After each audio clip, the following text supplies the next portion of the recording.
have you seen, I guess, the biggest strengths and weaknesses of the offense this season? Yeah, I think over the course of the season, and again, we'll probably reevaluate holistically after the season.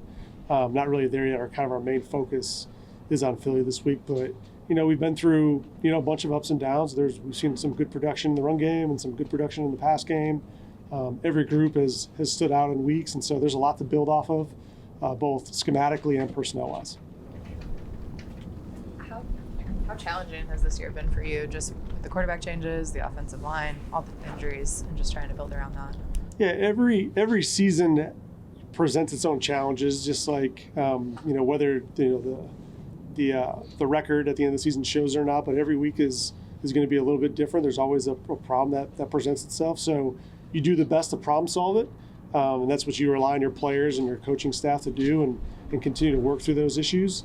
Every team's going through it. Ours was no different, and so that's life in the NFL. Do you expect to be back here next season? Well, my only focus is on today and this week and preparing our guys the best we can for Philadelphia. Have you guys talked about that at all, you and the head coach or anybody like that? Yeah, our sole focus has been on just Philadelphia.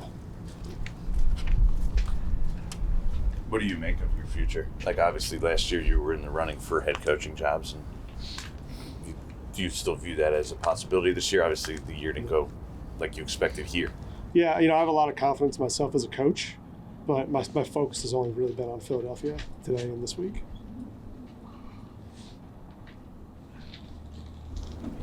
What's it been like in a season with 3 different starting quarterbacks? What's it been like as an offensive coordinator adjusting to different QBs? Yeah, that's a great question. I think when you go through like the preseason, you go through the training camp and OTAs and stuff, you really try to dive deep into not only the position strengths and weaknesses, the player strengths and weaknesses, but then what schematically we do as a group when they're in there as well. So there's been and every group has them injuries and got next man standing up. But one thing I'm proud of with our group is they had a next man up mentality.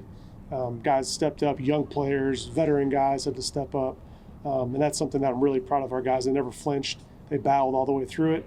And, I think our guys have come closer because of that. What have you learned about yourself as a coordinator and coach throughout this season and with all those changes? Yeah, just you got to continue to remain flexible, continue to stay positive, and be a problem solver.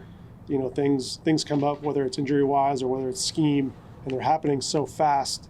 You got to be able to communicate clearly. You got to be able to have a plan and prep for potential scenarios like that. So you do a lot of studying, you do a lot of prep in the off season during the week, late nights, early mornings. And, you try to take and cover all those bases.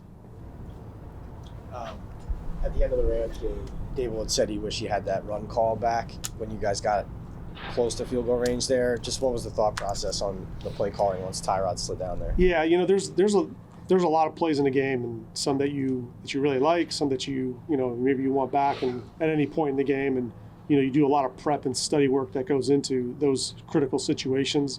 And, that one didn't work out for us, probably one I'd like to have back and, give us another chance at a closer field goal.